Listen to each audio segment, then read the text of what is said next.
السلام عليكم ورحمة الله وبركاته. معكم محمد الإمبابي، فيديو جديد من ريفيوهات من زمن فات. السلسلة اللي احنا ابتديناها الفيديو اللي فات ونستعرض فيها الأجهزة المستعملة وتغير السوق المصري نحو المستعمل وليه تشتري الجهاز ده أو ما تشتريهوش، وهل هو مناسب ليك ولا لأ. لو أنا بفكر إن أنا أشتري في 2024 جهاز مستعمل هروح ناحية فين؟ كنا استعرضنا في الفيديو اللي فات جهازين يعتبروا من أقل حاجة ممكن تشتريها، يعني أجهزة من 500 جنيه لغاية 1000 جنيه تقريبا. الأجهزة دي كانت سامسونج جراند برايم، والجهاز التاني كان سامسونج جي 5 برايم.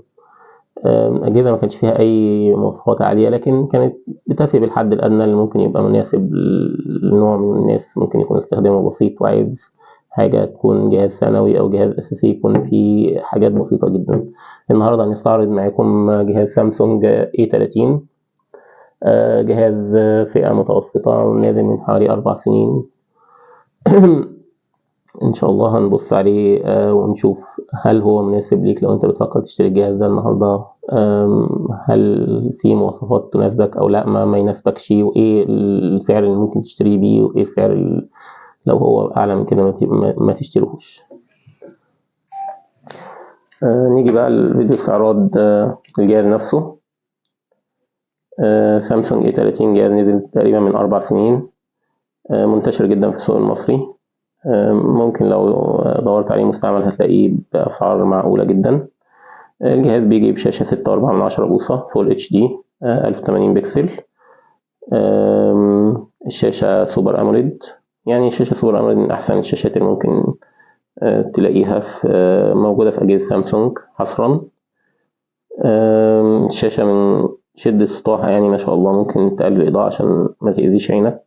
الألوان التشبع بتاعها ممتازين. جهاز بيجي بكاميرتين خلفيتين، كاميرا أساسية 16 ميجا بكسل، وكاميرا عزل 5 ميجا بكسل، وكاميرا أمامية 16 ميجا بكسل. كاميرات متوسطة، مش أعلى حاجة في الدنيا، بس بتأدي الحد الأدنى والحد المتوسط من المستخدم العادي، يعني اللي بيصور صور عادية أو صور في المناسبات أو كذا. البطارية 4000 ملي أمبير، بطارية متوسطة برضو، يعني مش أحسن بطارية في السوق، بس هتقضي معاك اليوم لو أنت استخدامك متوسط أو عادي.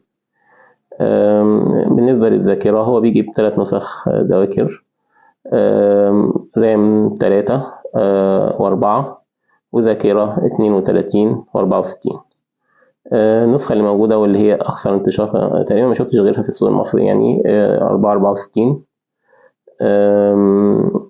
يعني أظن إنها مناسبة جدا لمعظم الناس. برضو ممكن تحط كارت ميموري إضافي لو أنت عايز ذاكرة أعلى من كده، والرام 4 جيجا هيقضي معظم الناس، يعني مش هتحس بتهنيج أو بمشاكل كبيرة مع الرام 4 جيجا. المعالج بتاعه إكزينوس 7904 14 نانومتر. معالج برضه متوسط، مش أحسن معالج ومش هيديك أحسن أداء، لكنه هيقدم معاك الاستخدامات اليومية العادية والسوشيال ميديا، وفي الجيمز برضه بيقضي الغرض وبيدي أداء معقول. طيب، هل أنا لو أشتري الجهاز ده إمتى وليه ما اشتريهوش؟ لو أنت عايز جهاز سعره معقول هيقضي معاك الاستخدامات العادية جدا اللي انت ممكن تستخدمها، اللي هي الاتصال، التصفح على الانترنت، الالعاب العادية والمتوسطة. معظم الاستخدامات اللي ممكن تكون بتدور عليها. هتصور برضو بالكاميرا، هتلعب عليه جيمز، هتعمل عليه اي حاجة من الحاجات العادية، هتفتح عليه وورد او هتكتب عليه رسائل او ايميلات او كذا او كذا، هيقضي معاك الغرض وزيادة يعني. أما أنت لو مستخدم يعني لو جيمر بقى، أو يعني تدور على جهاز ألعاب أو كذا، لا، مش الجهاز ده مش ليك خالص. الجهاز ده هيفتح معاك الألعاب بجودة عادية أو متوسطة، مش أعلى من كده، مش أعلى جودة يعني. طيب لو أنت فوتوغرافر أو بتستخدم الجهاز في التصوير بصورة أساسية، لا، الكاميرا دي مش أحسن كاميرا ممكن تدور فيها على الجهاز ده يعني، فلا، ابعد عن الجهاز ده. طيب لو انا مثلا هجيبه كمثلا انا راجل مثلا بشتغل اشغال شاقه او جهاز معرض معايا انه يقع، هل الجهاز ده هيستحمل معايا؟ لا، مش هيستحمل معاك.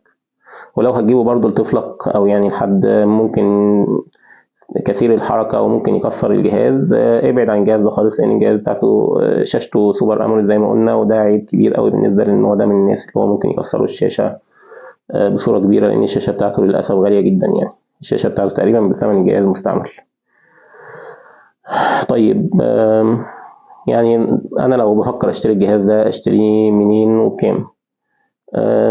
منين ده ممكن من اجهزه في الاجهزه المستعمله عموما ملهاش مكان معين. انت بتنزل محلات الموبايل وبتشوف الجهاز المناسب ليك. هو الهدف من الفيديو ده انا مش ان احنا نبيع الجهاز ده او ان احنا نبيع الاجهزه اللي بنستعرضها. احنا بنستعرض الجهاز عشان ننشر بس ثقافه المستعمل في الجمهور عموما يعني. الفكرة إن أنت لو عايز تشتري الجهاز ده هتنزل محلات المحمول وهتلاقيه، ما لقيتوش في المحل اللي جنبك هتلاقيه في اللي بعديه أو في اللي بعديه هتلاقيه يعني. أشتريه بكام؟ والله الجهاز ده لو كسر زيرو النهاردة بيعمل في حدود 3000 جنيه، لو كسر زيرو مع الكرتونة بتاعته ومتعلقاته، وده شيء نادر يعني، لأنه ده برضه الجهاز نازل بقى 4 سنين، فصعب إنك تلاقي جهاز كسر زيرو منه يعني.